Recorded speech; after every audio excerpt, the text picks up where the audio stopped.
बिस्मिल्लाहिर्रहमानिर्रहीम, अस्सलाम वालेकुम। पाकिस्तान टुडे के साथ मैं हूं मंसूर आजम काजी। नाज़रीन, बिलावल भुट्टो जरदारी का दौरा अमरीका और बिलावल की अदम मौजूदगी में कश्मीर के इलेक्शन में पाकिस्तान पीपल्स पार्टी का आसफा भुट्टो को मैदान में उतारने का फैसला। आसफा कश्मीर इंतखाबात से मुतल्लिक इंतखाबी मुहिम चलाएंगी। बिलावल के इस दौरे पर शेख रशीद का कहना है कि बिलावल 3 बार भी अमरीका जाएं तो इमरान खान 5 साल पूरे करेंगे। पीडीएम ख़त्म हो चुकी है। आज़ाद कश्मीर इलेक्शन के बाद अपोजिशन से ताल्लुकात ठीक होंगे। इमरान खान ने आज़ाद कश्मीर का केस अक़वाम मुत्तहिदा समेत दुनिया में उठाया। दूसरी जानब अपोजिशन लीडर शहबाज शरीफ का FIA की तफ्तीशी टीम पर हरासा करने का इल्ज़ाम लगाया है। शहबाज शरीफ का कहना है कि मेरे साथ FIA तफ्तीशी टीम ने गैर मुनासिब रवैया रखा। FIA की तफ्तीशी टीम ने मेरे साथ बेहुदा गुफ्तगू की। FIA के तफ्तीशी टीम का रवैया मुझसे बर्दाश्त ना हुआ। मैंने खड़े होकर कहा, मेरे साथ ऐसा क्यों कर रहे हैं?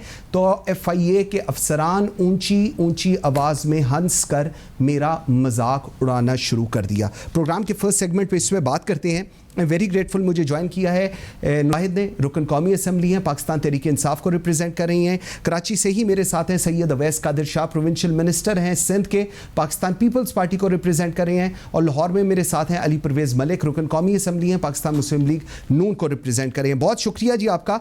नुसरत साहबा, आपसे बात का आगाज़ करता हूँ। ज़रा इलेक्शन, आज़ाद कश्मीर के इलेक्शन को लेकर सियासी जमातों ने ये जो एक दूसरे के ऊपर अब कश्मीर फरोशी के फतवे लगाने शुरू कर दिए हैं, चाहे वो PTI हो, चाहे वो PMLN हो, या चाहे वो पाकिस्तान पीपल्स पार्टी हो, ये सियासत है या इसको आप रीनेम करना चाहेंगी जी? जी मंसूर साहब, अपने प्रोग्राम में मुझे इनवाइट करने का।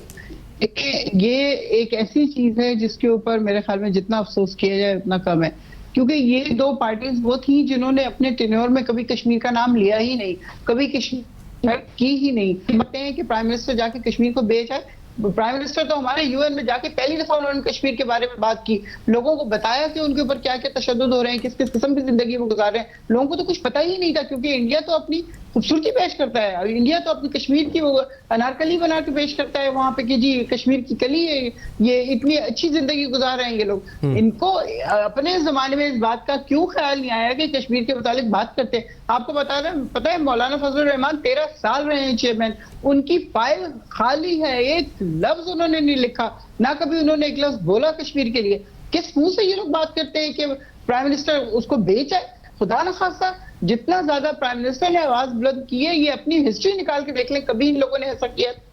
कभी ऐसा हुआ है कि नवाज शरीफ साहब जाएं और कोई बात कर लें? वो तो इंडिया के दौरे पे भी जाके उन्होंने कश्मीर के लिए बात नहीं की, इंडिया के लीडरों से नहीं मिले, और जाके वो वहां के ताजिरों से मुलाकातें कर रहे हैं।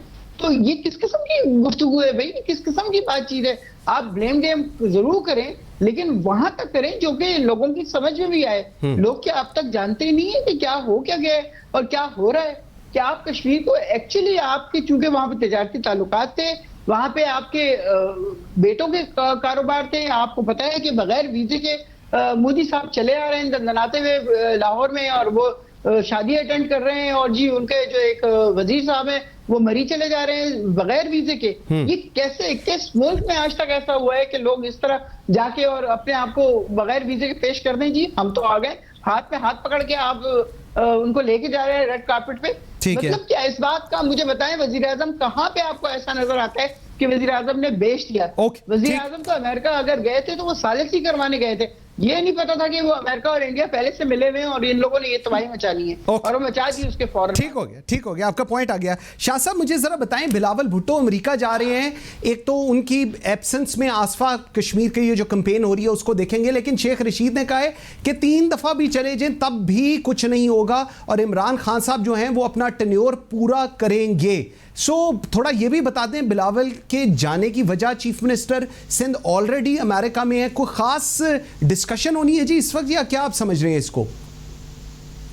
बिस्मिल्लाहिर्रहमानिर्रहीम। काजी साहब, सबसे पहले जो आपने क्वेश्चन किया उसका मैं आंसर कर दूं, फिर अपनी बहन की तरफ भी आऊँगा जो उन्होंने बोला। देखिए, चीफ मिनिस्टर सिंध तो एक प्राइवेट विजिट पे गए हुए हैं, अपनी ज़ाती विजिट पे गए हुए हैं, और चेयरमैन बिलावल भुट्टो जरदारी साहब को इन्विटेशन है वहाँ पे जो सोसाइटीज हैं जिन्होंने इनवाइट किया पूरे पाकिस्तान से चेयरमैन बिलावल भुट्टो जरदारी साहब को कि वो आएँ और उनसे मुखातिब हों, वहाँ पे बात करें, पॉलिटिकल इश्यूज पे वो बात की जाएगी, इंटरनेशनल इश्यूज पे बात की जाएगी। देखें क्यों खलबली मची है इनके रैंक्स एंड फाइल्स में कि अगर चेयरमैन बिलावल भुट्टो जरदारी को वो पाकिस्तान में अहल समझते हैं और वो दावत देते हैं, उनसे टाइम लेते हैं, उन्हें बुलाते हैं, तो बीइंग अ पाकिस्तानी पॉलिटिशियन हमारे दूसरे सारे पाकिस्तानियों को तो ये सोचना चाहिए कि हमारे पास कोई अहल सियासतदान है जिसको अमेरिका में जो सोसाइटीज़ हैं जो पॉलिटिकली पूरे दुनिया की इंटरनेशनल सिनेरियो को इस वक्त देख रही हैं, वो बिलावल भुट्टो जरदारी साहब को एज ए चीफ गेस्ट करके वहाँ पे बुला रहे हैं। ठीक है जी। वो दावत आई, वो जा रहे हैं वहाँ पे खिताब करने। तो शेख रशीद साहब का जो बयान है, ये लाल मफरल पहन के और सिगार लगा के उन्हें बोले वो चुप करके बैठ जाए, उनको कोई ज़रूरत नहीं है कि हम इमरान खान को अभी इस वक्त शहीद करें। उनका पोल खुल चुका है, उनको जितनी देर चलना है, जो उनको लाएं वो खुद ही उन्हें भगाएंगे। हमें कोई ज़रूरत नहीं है इस मांगे तांगे की गवर्नमेंट पे अपना टाइम ज़ाया करने की। हम इलेक्शन कैंपेन कर रहे हैं, हमने पीटीएम बनाई, हम अपनी जदोजहद जारी रखे हुए हैं। फैसला अवाम ने करना है, इस मुल्क के लोगों ने फैसला करना है, इस कौम ने फैसला करना है कि 2018 में उन्होंने क्या गलती की थी और आने वाले वक्त में उनके साथ क्या इंसाफ हुआ, क्या वादे किए गए, कौन से उनको सब्ज बाग दिखाए गए, क्या उन्होंने पूरा किया, क्या नहीं किया। इस वक्त तो खुद खान साहब चाह रहे हैं कि वो सियासी शहीद हो। उनका तो अपनी मंतव्य है कि उन्हें सियासी शहीद किया जाए ताकि वो दोबारा एक ड्रामा लेके अपने पूरी इस कौम को बेवकूफ बनाने के लिए फिर निकल पड़े कि जो उन्होंने माजी में कुछ ड्रामे वादे किए थे दोबारा वही चीजें रिपीट करेंगे। देखिए मुझे चलने नहीं दिया गया, ये नहीं किया गया।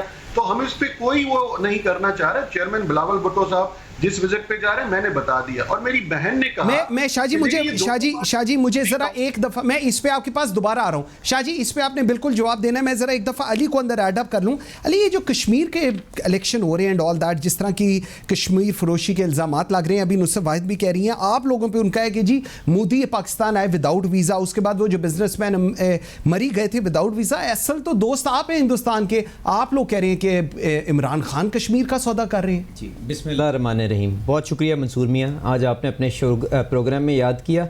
देखिए, मैं अपनी बहन से सिर्फ गुजारिश ये करूँगा कि मियाँ नवाज शरीफ साहब इस मुल्क के 3 दफ़ा वज़ीर आज़म रह चुके हुए हैं। अपनी नौकरी पक्की करने के लिए ना लोगों की हुब्बुल वतनी जो ये चैलेंज करते हैं ना, इस रवायत को अब ख़त्म कर दें। अब जिस किस्म के आगे चैलेंजेस इस कौम को दरपेश है ना, उसके लिए हमें इकट्ठा कौम को करने की ज़रूरत है। अपनी छोटी छोटी दुकान चमकाने के लिए अगर हम इसी तरह नफ़रतें लोगों के अंदर बोएंगे ना, तो उसकी हमें कॉस्ट भी बहुत ज़्यादा बेयर करनी पड़ेगी। तो इसलिए मेरी गुजारिश है यहाँ पर रुक जाएँ, वरना मैं इसी ज़बान के अंदर इनको जवाब दूंगा। अब जो इन्होंने बताया कि जो तूफ़ान बदतमीज़ी और इल्ज़ाम तराशी का कल्चर है, तो मंसूर मियाँ जरा जो कंटेनर के ऊपर हमारा एक इमेच्योर सियासतदान खड़ा होकर जो गुफ्तगू करता था जब चाइना के सदर ने आना था, जरा मैं आपसे गुजारिश करूंगा, अगर आपके अंदर इतनी जरूरत है तो वो वीडियो क्या आप अपने प्राइम टाइम के शो में चला सकते हैं जो इन्होंने यहां पर रिवायात डालने की कोशिश की थी। उसके बाद आके गुफ्तगू क्या कर रही है। मुझे परेशानी ये, कल परसों बुरहान वानी की बरसी गुजरी है।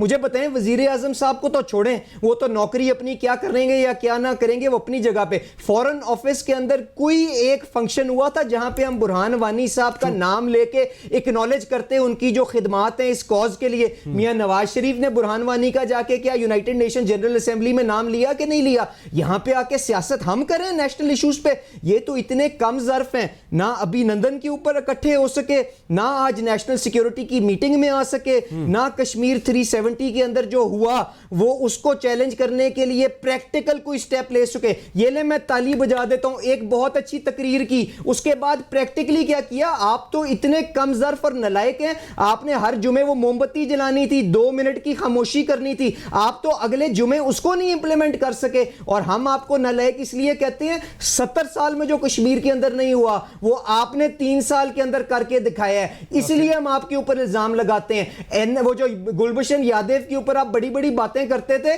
आज राइट ऑफ अपील देने के लिए कौन ऑर्डिनेंस छुप के लाया है? अगर कम से कम ऑर्डिनेंस लेके आए हैं तो इतनी हिम्मत करें कि असेंबली के फ्लोर पे लाके उसको डिफेंड करें। चोर दरबारी से ऑर्डिनेंस को लाके उसको चुप करके पास करवाने की कोशिश ना करें।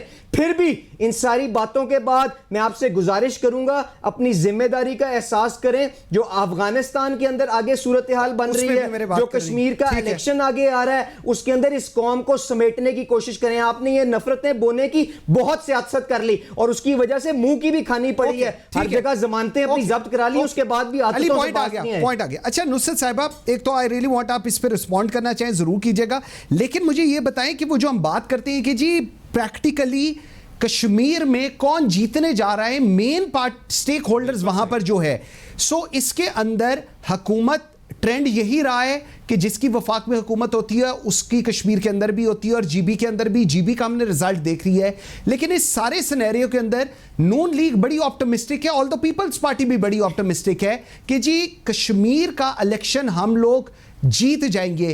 पाकिस्तान तहरीक इंसाफ किस हद तक ऑप्टिमिस्टिक है कश्मीर के इलेक्शन को लेकर? देखिए, पहले तो मैं अली परवेज की बात का जवाब दे दूं। जिस तरह इन्होंने गुफ्तगू की है और जिस तरह इन्होंने बात की है, ये मुझे बताइए कि क्या कुलभूषण को कौन लेके गया था इंटरनेशनल उसमें? हम लेके गए थे। उन्होंने इसके केस को वहां पे हल्का किया जब ये वहां लेके गए थे, अदरवाइज ये यहाँ पे उसको फांसी दे सकते थे। जाहिर है गद्दार था वो दूसरे मुल्क से आया हुआ और आके यहाँ पे तकलीफकारियां करवा रहा था। उस वक्त ही अगर ये कुछ कर लेते तो ये यहाँ पे उसको फांसी दे सकते थे, लेकिन ये चुपके से इसको इंटरनेशनल उसमें ले गए ताकि वहां पे जाके ये चीज लटक जाए, और वो लटक गई। आज तक लटकी हुई है, पता नहीं क्या होगा उसका आगे जाके, क्या नहीं होगा किसी को नहीं पता। लेकिन बहरहाल हम उसको फांसी नहीं दे सकते क्योंकि हम इंटरनेशनल उसमें जुडिशरी में जा चुके हैं। अब दूसरी बात, जहां तक इन्होंने कहा कि जी कश्मीर का हमने कुछ करना था और हमने नहीं किया, तो प्राइम मिनिस्टर ने बिल्कुल अपनी स्पीच में कहा था कि देखें जंग हम कर सकते हैं, लेकिन इतनी हौलनाक जंग दो न्यूक्लियर कंट्रीज आपस में कर रही होंगी, उसका नतीजा क्या निकलेगा? एक मुल्क तो बिल्कुल फौरन तबाह बर्बाद हो जाएगा जिसके ऊपर पहला बम जाएगा, और जब दूसरा फेंकेंगे वो दूसरा मुल्क खत्म हो जाएगा। तो पता नहीं कितने अरबों लोग जा रहे होंगे इस एटॉमिक फाइट में, तो इनको इस बात की समझ नहीं आती। ये तो बिल्कुल बहुत छोटी छोटी बातें हैं जो एक कॉमन आदमी को भी समझ आती हैं। फिर क्या मरियम सफदर साहिबा जो जलसों में गुफ्तगू कर रही है वो क्या फूल झड़ रही है? किस किस्म की गुफ्तगू होती है कि मैं हैरान होती हूँ गुफ्तगू सुन सुन के। या इनकी मरियम औरंगजेब साहिबा, वो कहता है वो करता है। भाई सिटिंग प्राइम मिनिस्टर है, और कुछ आप उसको रिस्पेक्ट दें ना दें, अल्लाह की तरफ से जो रिस्पेक्ट आई हुई है उसका तो रिगार्ड करें। क्या आप जो भी बात कह रही हैं आप कहते हैं तो कर लें। पहले बिलावल साहब कहते थे इमरान अंकल, अब तो खैर वो भी माशाल्लाह अल्हम्दुलिल्लाह, किसी को हम क्या कहें। लेकिन जो बात है सबसे इम्पोर्टेंट वो ये है कि हम अपनी अटमोस्ट कोशिश कर रहे हैं कि ईमानदारी से और पीसफुल तरीके से इस चीज को सॉल्व किया जाए, और उसके ऊपर इंशाल्लाह अभी नहीं तो एक साल में इसका वो वापस लेंगे इसको 73 को, और कश्मीरियों को उनके हकूक मिलेंगे। अब रही गई इलेक्शन की बात, जहां तक आप बात कर रहे हैं, दोनों पार्टीज बहुत होपफुल हैं कि उनको मिल जाएगा। लेकिन जहां तक रिवायात हैं, आपको पता है कि जो सिटिंग गवर्नमेंट होती है वो सारे बाय इलेक्शन जीतती है, लेकिन आपने देखा है कि हमने कितनी ईमानदारी से सब इलेक्शन करवाए हैं कि हम ऑलमोस्ट हर एक में आ रहे हैं। हाँ। क्यों? इसलिए कि वो इनकी सीटें थी, ये इलेक्शन लड़े और ये दोबारा जीत गए। लेकिन हमने बेईमानी नहीं की। अगर चाहते तो बेईमानी करके हम जीत सकते थे। डस्का का ये इल्जाम देते हैं, लेकिन मैं कहती हूँ कि डस्का के इलेक्शन में जो बेईमानी हुई थी वो भी इन्हीं की नून लीग की तरफ से हुई थी सारी बेईमानी। बहरहाल ये मतलब प्रूफ नहीं है कोई, ये मेरा अपना आइडिया है, मेरे अपने दिमाग से है। लेकिन जो बात उसके इलेक्शन जीतने की है वो इलेक्शन के ऊपर छोड़ दें, जो भी जीतेगा जीत जाएगा। शाह साहब मुझे जरा एक बात बताएं, बिलावल की जो तकारीर है, मरियम की तकरीर बड़ी फोकस्ड है, वो Imran Khan is the target, so शुरू से लेकर एंड तक Imran Khan is the target. Bilawal की तकरीर में अब टारगेट चेंज हो गया है, इमरान खान से वो शुरू होते हैं, उसके बाद आप लोग शहबाज शरीफ, मरियम नवाज, इनकी स्टेटमेंट्स के ऊपर आ जाते हैं। ये तोपों का रुख क्यों आप लोगों ने नून लीग की तरफ कर लिया है? आप लोग तो इकट्ठे बहन भाई बन गए थे। देखिए जी, सबसे पहली बात तो मुझे मेरी बहन की बात सुन के बहुत हंसी आ रही है कि ये रिस्पेक्ट की बात कर रही है। अच्छा, रिस्पेक्ट की बात वो कर रहा है जिनके वुज़रा वहां जाके जो लैंग्वेज यूज कर रहे हैं और खड़े होके स्टेज पे 1 करोड़ दूंगा 1 वोट का। यहाँ इलेक्शन कमीशन क्यों खामोश है? उन्होंने लेटर भेजा है जी, प्राइम मिनिस्टर को भेजा है ये। बिल्कुल देखें वजीर साहबान किस तरीके से वहां पे जाके बात कर रहे हैं यहाँ पे कोड ऑफ कंडक्ट की कोई वायलेशन नहीं होती। ये मेरी बहन पहले सेगमेंट में बोल गई, ये दोनों पार्टियों ने कुछ नहीं कहा, कोई रेजोल्यूशन नहीं है। और मेरी बहन जरा होश के नाखून ले, हिस्ट्री पढ़ ले। शहीद मोहतरमा बेनजीर भुट्टो वाहिद प्राइम मिनिस्टर थी पाकिस्तान की जिन्होंने यूनाइटेड नेशन में कश्मीर का केस लड़ा, और जिस तरह उन्होंने स्पीचेस की, उन्होंने कश्मीर का केस लड़ा। खान साहब को तो दूर दूर तक उनकी भनक भी नहीं है। आपने तो गुलभूषण यादव का जो अली ने कहा, आप लोग तो उसको छोड़ने जा रहे हैं, अब इल्जाम लगा रही हैं आप नून लीग पे। क्यों लटका दिया उन्होंने? आपके पास है, आप 3 साल से आप गवर्नमेंट में, जान छुड़ाएं उसमें से छुप छुप के। आपने वो जो प्रेसिडेंट हाउस में ऑर्डिनेंस फैक्ट्री लगाई हुई है, जो आरिफ अलवी साहब को प्रेसिडेंट की जगह पे आपने वो साइक्लो स्टाइल मशीन पे बिठा दिया है। रोज एक नया आप ऑर्डिनेंस निकालते हैं, वो छुप छुप के रात के अंधेरे में निकलता है, फिर वो पता नहीं कहां चला जाता है। मंसूर भाई, आप कह रहे हैं स्पीचेस, बिलावल साहब हर वो पॉलिटिकल बात कर रहे हैं, उनकी स्पीचेस सुन लें। उन्होंने किसी पे कोई जाती अटैक नहीं किया, पॉलिटिकल इश्यूज पे बात की है। वो कोई ऐसी इखलाकियात से गिरी हुई जुबान ना कभी उन्होंने यूज की है, ना कभी करेंगे। और ये बीवी कह रही है इमरान अंकल, मुझे ये बताएं कि इमरान खान को तो सब वजीर आजम कह रहे हैं, चाहें या ना चाहें, लेकिन उनसे पूछें कि उन्होंने अपने शेरुओं को क्या कहा हुआ है, किस किस्म की लैंग्वेज यूज करते हैं असेंबली में या असेंबली से बाहर। क्या ये पॉलिटिकल जो एक बंदा रिप्रेजेंटेटिव है उसको ये इलेक्शन में बातें करनी चाहिए? आप ये कह रही हैं कि आप इलेक्शन कश्मीर का फ्री एंड फेयर छोड़ें। अगर जलसे रैलियां आपने देखनी है तो ये सारे टीवी चैनल्स वहां गए हैं, उन्होंने देखा है। इलेक्शन का मार्का तो हम लोग मार चुके हैं। इस वक्त जो जलसे हो रहे हैं, आप किस तरीके से लोगों को इकट्ठा कर रहे हैं, ये किसी से ढकी छुपी बात नहीं है। ठीक है, किस तरीके से लोगों को इकट्ठा किया जा रहा है। और आप क्यों इलेक्शन कमीशन को, अगर आप दोबारा, हाँ डस्का का इलेक्शन खराब हुआ क्योंकि आपके फेवर में नहीं आया, अब आपने फिर वही बल्तिस्तान वाली बात करनी है। वहां पे आप लोगों ने क्या किया? यहाँ पे भी कोई ऐसा ही काम आपने करना शुरू किया। आपके वजीर खड़े होकर स्पीचेस में धौंस भी दे रहे हैं, धमकी भी दे रहे हैं, लालच भी दे रहे हैं। शाह साहब, पॉइंट आ गया आपका। नहीं होती यहाँ पे, क्यों इदारे खामोश हैं? अगर इसी तरीके का आपने इलेक्शन कराना है तो फिर आप इलेक्शन का ये ड्रामा क्यों रचा रहे हैं? ठीक है, थोड़े इदारों को डिपोलिटिसाइज करें। शाह साहब, point, free and fair ground पे जो जीत के आ जाए देख लेगा, आपको पता चल जाएगा। आपको इस इलेक्शन में हकीकत काजी साहब पूरी कौम के सामने आ जाएगी। पॉइंट आ गया आपका जी, ठीक हो गया। जो है उन्होंने क्या काम किया, किसने डिलीवर किया, वो सारी चीजें कौम के सामने आ जाएंगी। शाह साहब, आपका पॉइंट बिल्कुल आ गया, बिल्कुल लाउड एंड क्लियर आ गया। अच्छा अली, मुझे एक चीज़ बताइए, ये जो थोड़ी सी अभी शेख रशीद भी कह रहे हैं पीडीएम ख़त्म हो गई, कल चौधरी शहबाज बाबर थे मेरे प्रोग्राम में, वो भी ये बात कर रहे थे, और सेनेटर करीम ख्वाजा साहब थे, और बड़ी हीटेड डिस्कशन उनकी हो रही थी। उन्होंने कहा कि जी मुस्लिम लीग नून जो है वो तो आप आर्टिफिशियल पार्टी हैं, पंजाब की पार्टी हैं, अपॉर्चुनिस्ट हैं, पता नहीं एक लाइन उन्होंने बताई थी। उन्होंने कहा था कि जो बाकी कन्विक्टेड होते हैं वो तो जेल में होते हैं, ये वाहिद कन्विक्टेड हैं जो अमेरिका वहाँ लंदन चले गए हैं। सो आपका और पाकिस्तान पीपल्स पार्टी का वो जो इत्तेहाद था एंड ऑल दैट, पोस्ट ये जो पीडीएम है, जिस तरह शाहिद खान अब्बासी साहब भी कहते हैं, चीज़ें ख़त्म हो गई, अब वो पुरानी 80 की दिहाई की सियासत शुरू है। देखें, आपके इस नए इशू पे आने से पहले मैं पुराना इशू है, नहीं चलें, बिल्कुल सही कह रहे हैं, पर ये जो बेहुदगी का कल्चर इस मुल्क में कौन लेके आया है? आप क्यों नहीं चलाते जो कंटेनर के ऊपर वजीर आजम साहब दुपट्टा पहन के जो गुफ्तगू करते थे? एक दफ़ा हम सेटल कर लेना जो मामला है, उसके बाद मुझे बताएं किसने कहा कि कश्मीर के लिए जंग कर लें? पर क्या मैं ये हक बजानिब नहीं हूँ पूछने में, मैं ये हक बजानिब नहीं हूँ पूछने में कि क्या ट्विटर के ऊपर ही कश्मीर आजाद होगा? वजीर आजम साहब कितने वर्ल्ड कैपिटल्स के अंदर गए हैं? वो 5 यूनाइटेड नेशंस के जो परमानेंट मेंबर्स हैं उनके कैपिटल्स में क्या उन्होंने विजिट की है? और ऑर्गेनाइजेशन ऑफ इस्लामिक कंट्रीज उनको मोबिलाइज करके सारे जाके उन 5 मुल्कों में गए हैं कि नहीं गए हैं? किया क्या है उन्होंने? मुझे ये बता दें, मैं इसमें ये भी नहीं इनसे पूछ सकता। कहती हैं कि जी हम ईमानदारी से डस्का हार के आए। मुझे बताएं मंसूर मियां, अगर कोई बंदा पढ़ने लिखने का काम ना करे तो उसका मैं क्या इलाज कर सकता हूं? चीफ इलेक्शन कमिश्नर ने प्रेस रिलीज दी है कि वहां पे जो चीफ सेक्रेटरी साहब थे मेरा फोन सुनने को तैयार नहीं थे, आईजी मेरा फोन सुनने को तैयार नहीं था। तो आप मुझे बताएं, उन अफसरान की इतनी जरूरत हो सकती है? वो किसके अहकामात के ऊपर उन्होंने चीफ इलेक्शन कमिश्नर के अहकामात को हवा में उड़ाया? ये कितना मुश्किल है तफ्तीश करना। प्रिजाइडिंग अफसर सारे गायब हो गए, धुंध आ गई, और कहते हैं कि जी हम ईमानदारी से हार गए। मैं कहता हूं डस्का को एक साइड पे कर दें। 10 से 11 जो पीछे जिमनी इलेक्शन हुए हैं उसके अंदर से जमानतें जब्त करा चुकी हैं, इनके अपने शहर के अंदर जीती हुई सीट हार गए। उसके बाद भी मेरे ख्याल से कहानियां सुनने को इनकी नहीं खत्म होती। अच्छा, अब गुजारिश ये है, जो आजाद जम्मू कश्मीर का इलेक्शन हो रहा है, वो शाह साहब ने बिल्कुल ठीक कहा, वहां पे हर पार्टी के पास ये राइट है कि वो जाके वहां पे कोशिश करे। जिस चीज को हम वहां पे नहीं होने देंगे वो ये है कि जी वहां पे कोड ऑफ कॉन्डक्ट का अगर ये इसी तरह अहकामात को या उसको ब्रीच करेंगे वो बिल्कुल नामंजूर है।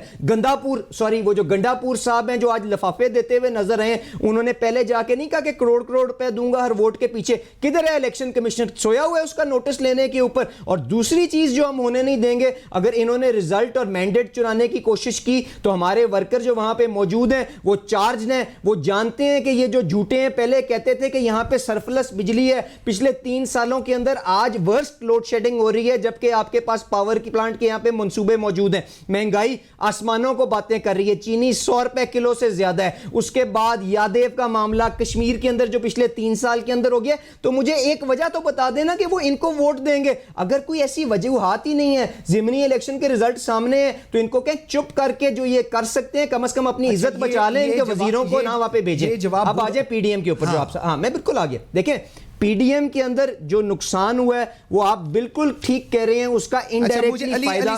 सॉरी अब मुझे आपकी बात आपने लंबा कर गया था। नहीं, मैंने उनको जवाब दिया, मैं पीडीएम का जवाब देने लगा। आता हूं, मुझे अब एक छोटी सी ब्रेक का कहा जा रहा है। नाज़रीन, ये ब्रेक से वापस आते पीडीएम पे भी जवाब लेते हैं और अफगानिस्तान की भी थोड़ी सी सिचुएशन डिस्कस करेंगे। आज डीजी आईएसपीआर ने उसके ऊपर भी बात की है।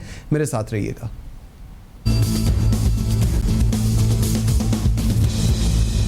Welcome back after the break. जी अली, मुझे बताएं पीडीएम क्या ख़त्म हो गई है और इसके बाद अब जो आप लोगों की आपस की मोहब्बत थी, जो वो बहन भाई आप लोग बने हुए थे, वो भी सिचुएशन ख़त्म हो गई? क्योंकि जिस तरह बिलावल भुट्टो जरदारी अब फोकस्ड तकारीर कर रहे हैं इमरान खान, मरियम नवाज़ और शहबाज शरीफ पे, इसकी भी एग्जाम्पल इससे पहले हमने नहीं देखी। देखें, ये जो ऑपोजिशन शुरू हो गई है मेरे ख्याल से अफसोसनाक है। गुजारिश ये है कि हम छोटे छोटे फ़ायदों के लिए जब तहजीब, अपने पुराने वादे और अपनी जिम्मेदारियों से किनारा कशी करते हैं ना, मेरे लिए ये अफसोसनाक है और मैं इससे आगे नहीं जाना चाहता। उसके लिए हर पार्टी के ऊपर ये बात अप्लाई करती है। अब जहाँ तक पीडीएम का मामला है, देखें इसमें कोई बहस ही नहीं है कि जो पीडीएम को जिसने भी कमज़ोर किया है उसने डायरेक्टली नहीं तो इनडायरेक्टली आज की नालायक हुकूमत को ज़रूर बेनिफिट दिया है। पर मेरी आपसे गुजारिश ये होगी, क्या हमारे लोग भूल गए हैं कि ये दराड़ें आई क्यों हैं? मुझे बताएं, जो हमारे दोस्त पीपल्स पार्टी वाले आके कहते हैं कि जी इस्तीफों की वजह से आई है,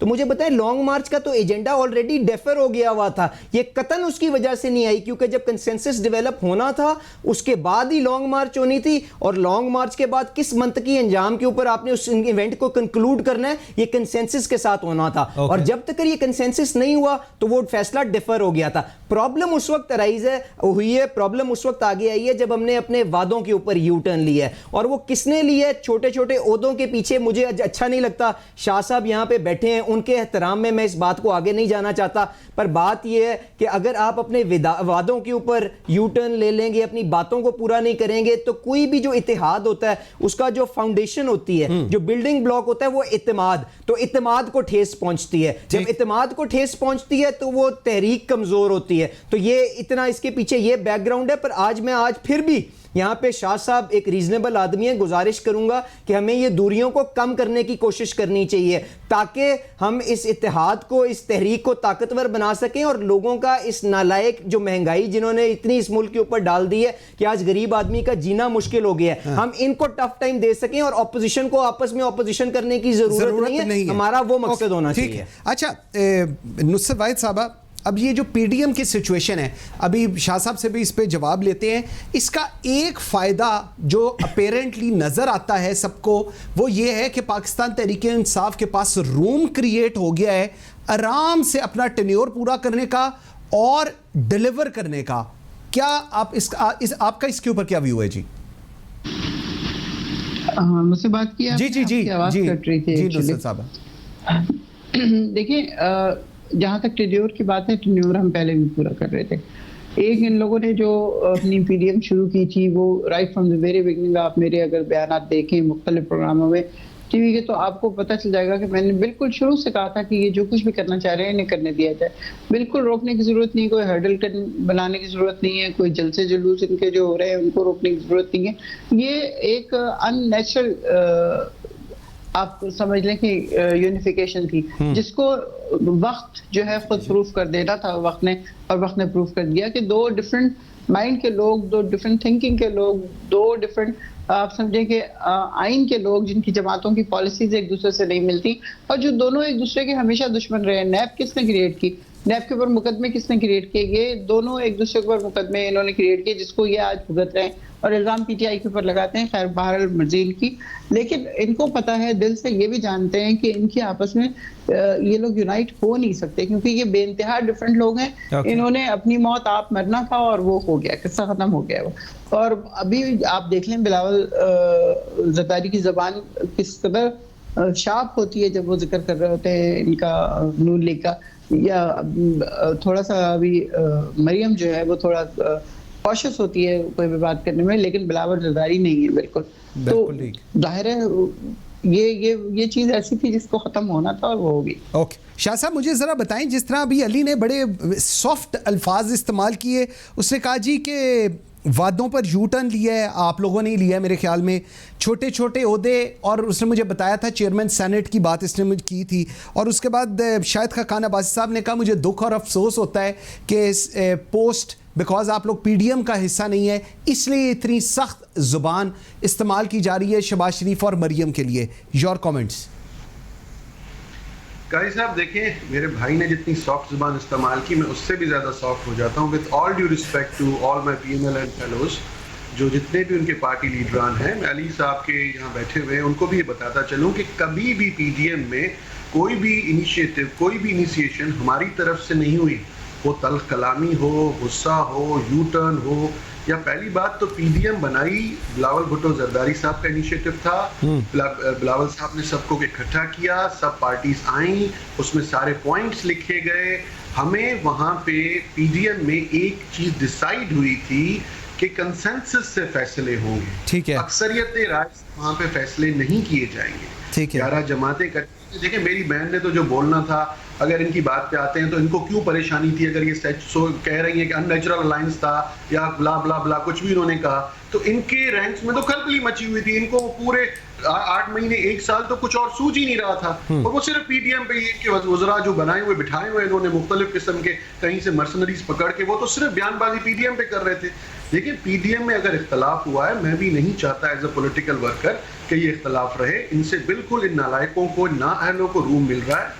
इनको वो अपने जो झूठी बातें इन्होंने की थी वो इनकी बाहर कौम के सामने नहीं आ रही हैं। लेकिन इस वक्त अगर मरियम साहिबा ने शुरू में जो बातें की, देखें हम तो पहले कौन सी बात की थी शाह साहब, कौन सी बात, किसका आप रेफर कर रहे हैं? वो जो सिलेक्टेड वाली ट्वीट की थी वो बात कर रहे हैं आप?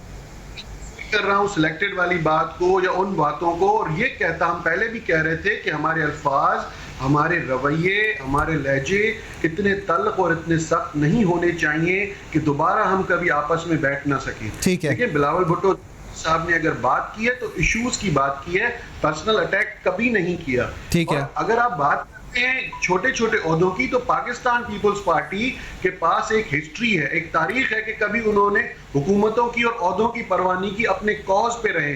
जो हमारा कॉज है, जो हमारा मंशूर है, हमारा मैनिफेस्टो है, उसके लिए हमने जानों का नजराना पेश किया है। और मैं मेरे भाई अली को एक और चीज वाजे करूं, देखें अगर आप यूसुफ रजा गिलानी साहब वाले ओहदे की बात कर रहे हैं, तो इस चीज के बारे में, इस डेवलपमेंट के बारे में शाहिद खाकान अब्बासी नोज एवरीथिंग। उनको पहले ही जा चुका था, उनसे बात भी हो चुकी थी। जिस पार्टी के पास अक्सरियत होती है, अगर पीपल्स पार्टी को किसी नाम पे आपके एतराज था तो उस पे इतना रिजिड होने की जरूरत नहीं थी, उस पे बात हो सकती थी, उस पे बातें की जा सकती थी। और अब भी हमारी कोशिश यही रहेगी कि पाकिस्तान पीपल्स पार्टी के भी सारे जो नजरियाती वर्कर्स हैं वो यही चाहते हैं कि दोनों पार्टीज मिलें, PDM दोबारा रिवाइव हो। देखिए इलेक्शन सब ने अलग लड़ना है, लेकिन इन नालायकों के खिलाफ जद्दोजहद मिलके करनी है, और इनकी जो हकीकत है वो इस कौम के सामने लानी है। ठीक, इन्होंने जो कंटेनर पे वादे किए थे, जो कंटेनर पे इन्होंने डांस किया था, वो आज हकीकत क्या है, वो असलियत क्या है कि ये आए कैसे, पॉइंट आ गया जी, और अब क्या चाहते हैं। ठीक हो ये गया। कश्मीर का वाकई कर चुके हैं। काजी साहब ये बिल्कुल बात पहले बहुत बड़ी स्टेटमेंट है ये वाली, तो इन्होंने शाह साहब ये बहुत बड़ी स्टेटमेंट है। अच्छा मुझे ज़रा अली के पास आने दें, अली एक सबसे पहली चीज़, जिस तरह वो बात हो रही है, ट्रिगरिंग पॉइंट कहाँ था? ट्रिगरिंग पॉइंट शायद मरीम नवाज़ की वो ट्वीट थी जिसमें बिलावल को सिलेक्टेड कहा गया, और उसके बाद चीज़ें ठीक नहीं हुई। आज आप लोग पाकिस्तान मुस्लिम लीग नून बिल्कुल पैसिव हुई है, आप लोग उस तरह जवाब नहीं दे रहे जैसे बिलावल एग्रेसिवली मोड के अंदर चीज़ें चल रहे हैं। लगता है आपको कि चीज़ें सेटल होंगी या अब डायरेक्शंस फ़र्क हैं PMLN और PDM की? क्योंकि कल तो इवन मौलाना साहब के ऊपर भी कमेंट्स आए थे। जी अच्छा, मुझे सिर्फ गुजारिश ये है कि बताएं, जब पहला इलेक्शन इस असेंबली का हुआ जिसके अंदर स्पीकर के लिए ऑपोजिशन ने कहा कि हम खुर्शीद शाह साहब को वोट देंगे, तो क्या हमारा एक भी वोट मिस हुआ वहां पे खुर्शीद शाह साहब के लिए? शहबाज शरीफ साहब को वजीर आजम किसने नॉमिनेट किया था, मुझे आप बता दें। उसके बाद किसने वहां पे उनको वोट नहीं दिया और हमें हाई एंड ड्राई रहने दिया? अगर हमने इन चीज़ों के अंदर जाना है तो मुनासिब नहीं है। मैं कह रहा हूं हमें फोकस कहीं और करना चाहिए। जो भी हो गया उसको क्लोज करें, आगे चलें। पाकिस्तान मुस्लिम लीग नवाज खैराती पार्टी नहीं है, प्लीज अंडरस्टैंड। हम वहां पे नेशनल असेंबली के अंदर सबसे ज्यादा सीटें लेके बैठे हैं। वहां पे यूसुफ रजा गिलानी साहब को इलेक्ट करवाने के लिए एक एक वोट हमारा कास्ट हुआ था उनके फेवर के अंदर। उसके बाद जो चीज तय हुई थी वो ये थी कि लीडर और चेयरमैन सेनेट का जो उम्मीदवार होगा वो पीपल्स पार्टी से होगा, डिप्टी चेयरमैन का JUIF से होगा, और leader of the opposition in senate जो है वो कितना बड़ा ओहदा है मैं आपसे पूछ रहा हूं, इसलिए मैंने छोटा छोटा ओहदा का, वो पाकिस्तान मुस्लिम लीग नवाज का होगा। इनको पहली बात तो यह कि हमारे कैंडिडेट के ऊपर इतराज करना बनता नहीं था। अगर था भी तो इनको PDM की रैंक्स के अंदर बैठ के इनको वहां पे कंक्लूड करना चाहिए था। राजा परवेज अशरफ साहब वहां पे गवर्नेंस का जो स्ट्रक्चर है PDM का उसमें मौजूद थे ना, क्यों इस तरह से ओपनली आके इन्होंने जाके हुकूमती इत्तेहाद से वोट ले लिए? मुझे बताएं ये किसी भी तरह जेब देता है? उसके बाद जो मैं आपसे गुजारिश कर रहा हूं, जो इत्तेमाद, जो बेसिक रिक्वायरमेंट है किसी भी इत्तेहाद को, किसी भी तहरीक को आगे लेके चलने के लिए, उसके अंदर क्या उसको फायदा हुआ कि उसको नुकसान हुआ? नुकसान हुआ तो उसका ये आज बेनिफिट उठा रहे हैं। उसके बाद जिस किस्म की गुफ्तगू हो रही है वो जिस जगह से भी हो रही है, मैं गुजारिश ये करूंगा अपने आप को फोकस और अपना हदफ हमें ठीक करने की जरूरत है। आपस के इश्यूज हम इलेक्शन के मैदान के अंदर बिल्कुल सेटल कर लेंगे। हमने बिल्कुल ठीक कहा शाह साहब ने कि हमने अपना इलेक्शन अपने पार्टी के टिकट पे लड़ना है, पर कम से कम लोगों का तो छुटकारा हासिल करवा देना इन नालायकों से जिनकी वजह से ना आज वो बिजली का बिल लग नहीं रहा कि फोकस होगा। आप लोगों का पॉइंट ठीक है, मुझे बताएं, लग नहीं रहा। मुझे बताएं मंसूर मियां, अब आपके साथ एक पेज मुझे पर बताएं आती है। क्या लोग जो हैं, जो अवाम की अदालत है उसके अंदर लोग ये नहीं जानते कि किसने क्या किरदार अदा किया इस तहरीक को रिविजन करने के लिए? तो वो फैसला खुद ही हो जाएगा। Let's take it forward. मैं नुसरत साहब आपकी तरफ आता हूं। हमने आज देखा DGISPR ने कहा कि अफगानिस्तान में सिविल वॉर होती है तो इसका स्पिल ओवर पाकिस्तान आ सकता है। अपनी सरजमीन किसी के खिलाफ इस्तेमाल होने नहीं देंगे। अफगानिस्तान में बंदूक 20 साल में फैसला नहीं कर पाई, अब भी फैसला नहीं कर पाएगी। अफगान अमन अमल के बहुत से पहलू हैं। अफगानिस्तान की जो सिचुएशन है इस वक्त, जिसके ऊपर आज DGISPR ने और इवन शाह महमूद कुरैशी साहब ने भी थोड़ी देर पहले बात की, इसके ऊपर पाकिस्तान का जो रोल है उसमें बड़ा इंपॉर्टेंट है कि आप तीनों पार्टीज और तमाम पॉलिटिकल पार्टीज, इसके साथ साथ तमाम स्टेक होल्डर्स एक पेज पर आए। आपका क्या व्यू पॉइंट है? आप लोग ऑपोजिशन को क्या साथ लेकर चलने को तैयार हैं? क्योंकि अफगानिस्तान की सिचुएशन पाकिस्तान की सिचुएशन के ऊपर इंपैक्ट है। जी बिल्कुल सही बात आपने कही कि अफगानिस्तान में अगर अमन होगा तो पाकिस्तान में अमन है, पाकिस्तान में नहीं बल्कि इस तमाम खत्ते में। और अगर वहाँ पे नहीं है और जिस तरह तालिबान कब्जा करते जा रहे हैं तमाम अफगानिस्तान के ऊपर, और अगर खुदा न खास्ता वहाँ पे आपस में जंग शुरू होगी तो लोग फ्लाई करेंगे पाकिस्तान भी या किसी और दूसरे, ईरान भी और इंडिया भी, और हर जगह वो लोग जा रहे होंगे। लेकिन पाकिस्तान, आपको पता है 30 लाख अफगानियों को पाकिस्तान ने पनाह दी और उसका बहुत बड़ा बोझ पड़ा हम लोगों के ऊपर, जिसकी वजह से ये हो रहा है कि आज तक हमारी इकोनॉमी उस तरह, क्योंकि उनकी दूसरी तीसरी जनरेशन्स यहाँ पे पल रही हैं और अब उन्होंने शनाख्ती कार्ड भी ले लिए हैं और सब कुछ हो गया है और कुछ पता नहीं चलता। अब अगर मजीद लोग यहाँ पे आते हैं, आप देखें कि कल परसों ही मैं देख रही थी कि वो सारे के सारे पासपोर्ट ऑफिस में गए हुए हैं कि वो अपने पासपोर्ट रिन्यू करवाना चाह रहे हैं या जो भी उनको फैसिलिटी मिल सके कि वो किसी ना किसी तरह फ्लाई कर जाएं अफगानिस्तान से और यहाँ आ जाएं। ठीक है, तो ये एक वहाँ का जो सबसे इम्पोर्टेंट चीज़ है वहाँ का अमन है। अगर तो वहाँ पे अमन कायम रहता है तो लोग वहाँ पे रहेंगे, लेकिन अगर अमन नहीं होगा तो लोग डर के बाहर आएंगे, जिस तरह पहले हुआ था। और अब जो अमन है वही एक्चुअली पाकिस्तान में भी रहेगा। अगर वो कुछ हमारे साथ करना चाहें, कोई तालिबान या तकरीबकारी या कोई और चीज़, तो पाकिस्तान इसके लिए बहुत सफ़र करेगा। और पाकिस्तान मेरे ख्याल में अब इस चीज़ के लिए तैयार नहीं है, क्योंकि हमने बहुत पैसा, बहुत जाने सब कुर्बान कर दिए इस दहशतगर्दी के ऊपर। अब पाकिस्तान इस चीज़ का मुतमिल नहीं है, हम किसी दूसरे की जंग में शामिल नहीं होंगे। बस शाहज़ाब मुझे बताएं जरा, पाकिस्तान DGISP ने आज ये भी कहा कि पाकिस्तान अमन अमल में सहूलतकार का किरदार अदा करता रहा है, अमेरिका ने जल्दबाजी में इनखला किया, सब जानते हैं दाइश TTP अफगानिस्तान में मौजूद है।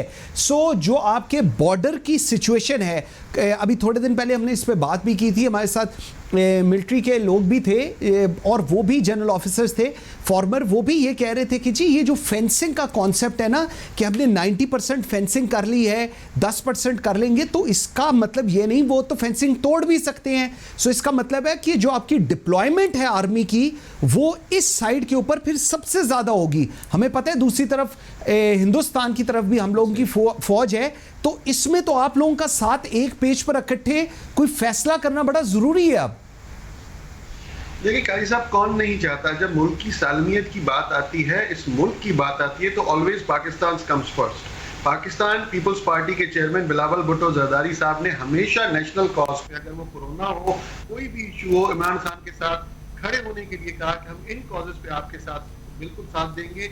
अब वजीर आजम साहब की सीरियसनेस ये है कि इतनी बड़ी कॉन्फ्रेंस हो रही है, इतनी सिक्योरिटी ब्रीफिंग हो रही है, वहां पे एक बहाना कर दिया, वहां नहीं आए। एक तरफ कहते हैं कि नाराज बलोचों से बात करने के लिए तैयार हूं, लेकिन क्या ये जो पॉलिटिकल पार्टीज के रिप्रेजेंटेटिव्स एंड लीडर्स हैं, क्या इनसे बात नहीं हो सकती?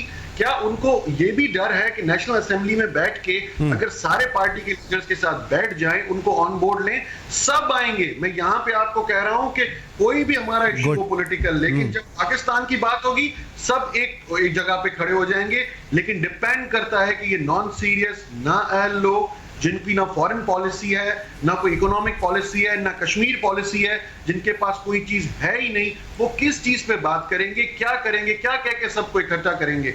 अब देखिए हालात खराब होते जा रहे हैं, अमेरिकन इनखला पूरा हो गया है, अब अफगानिस्तान की हालत बिगड़ती जा रही है। आपने भी कहा कि जो हमारे डिफेंस एनालिस्ट हैं वो क्या क्या कह रहे हैं, डिप्लॉयमेंट आप एक दफा ज्यादा करेंगे, मुल्क की खजाने पे बोझ पड़ेगा, आपकी इकोनॉमी झूठ पे झूठ, आप एक नंबर गेम, आपने एक बजट दे दिया, एक नंबर का गिमिक में पूरी कौम को फंसा दिया, जबकि IMF और वर्ल्ड बैंक आपके इस बजट को रिजेक्ट कर चुका है।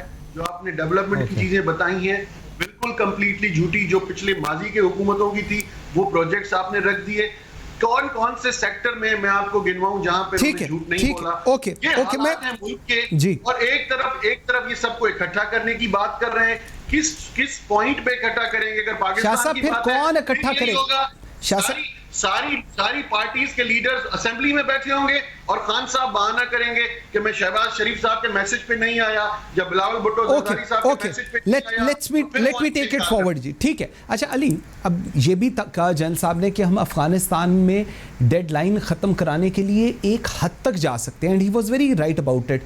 हमारी एक हद है जो अफगानिस्तान के अंदरूनी सूरत हाल के तनाजुर में है, हम जो लोग वहाँ के डिसाइड करते हैं वो उन्हीं की हुकूमत होनी चाहिए। सो ये एक बड़ा एक ओपन एंडेड चीज़ है, इसके अंदर पाकिस्तान का रोल, अपोजिशन का रोल, आप लोग फिर बैठेंगे किस तरह? अगर इफ्स एंड बट्स ही चलते रहेंगे तो पार्लियामेंट में तो फिर इस पर डिबेट ही नहीं हो सकती। अच्छा मंसूर मियाँ, आपके सवाल पे आने से पहले मैडम से गुजारिश ये करनी है, वहाँ पे जंग शुरू नहीं होनी, वहाँ पे जंग शुरू हो चुकी हुई है और 400 में से तकरीबन 200 डिस्ट्रिक्ट्स जो हैं वो तालिबान टेक ओवर कर चुके हुए हैं। तो ये पहली बात तो ये समझ लें। दूसरी बात ये कि मंसूर मियाँ, बुनियादी इशू ये है कि जब आप नेशनल इश्यूज के ऊपर सियासत करते हैं ना, तो आप मुल्क को मुश्किल दोराए के ऊपर लेके आ जाते हैं। मुझे बताएं, असेंबली के फ्लोर के ऊपर आपकी जेब में रुपया है नहीं, IMF की तलवार आपके ऊपर टंगी हुई है, FATF की तलवार आप पे टंगी हुई है, GSP आपका रिव्यू हो रहा है, आप अमेरिकन प्रेसिडेंट को वहां पे क्यों ललकार रहे थे?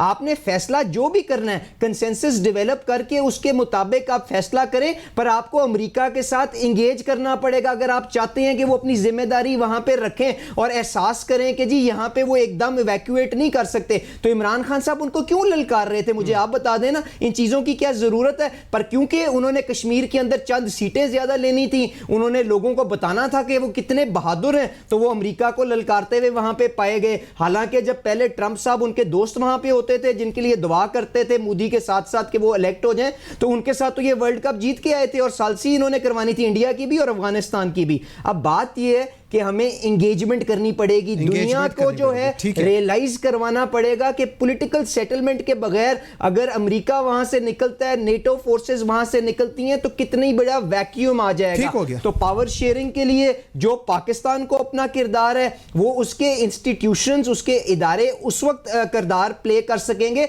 जब ऑपोजिशन और हुकूमत या सारी आवाम उनके पीछे खड़ी होगी, वो उनको सपोर्ट दें, दुनिया के साथ इंगेज करें। वजीर आजम साहब ट्विटर की दुनिया से बाहर आए और इस मामले को आगे लेके कोशिश करने की चलें। अब बात इस तरह से अगर पॉलिटिकल सेटलमेंट नहीं होती, क्योंकि आपने बिल्कुल ठीक कहा हमारी स्पेस रिस्ट्रिक्टेड है, तो इस खाम ख्याली से बाहर आ जाएं कि हम इरानियन मॉडल को फॉलो कर लेंगे, हम वहीं पे खैमा बस्तियां बना लेंगे और वहां पे रोक लेंगे। हमारी KPK के अंदर उन लोगों की फैमिली टाइज है, कल्चरल टाइज है। जब ये प्रेशर लाखों के अंदर पड़ेगा तो चंद हजार वहां पे फोर्सेस उनको रोक नहीं सकेंगी। तो इसकी सीरियसनेस का अंदाजा करें और उसके मुताबिक सबको इंगेज करके एक यूनाइटेड उसके ऊपर एक्शन प्लान बनाएं। Ali Parvez, thank you very much. Syed Awais Qadir Shah sahab, thank you very much. Nusrat Wahid sahab, thank you very much ji. एक चीज जो DGSPN ने कहा कि भारत दुनिया को बताने की कोशिश कर रहा है कि अफगानिस्तान के मसाइल की वजह पाकिस्तान है, और ये वो चीज़ है जिसको एड्रेस करने की ज़रूरत है। Engagement at all levels is mandatory अगर आपने इस इशू को एड्रेस करना है।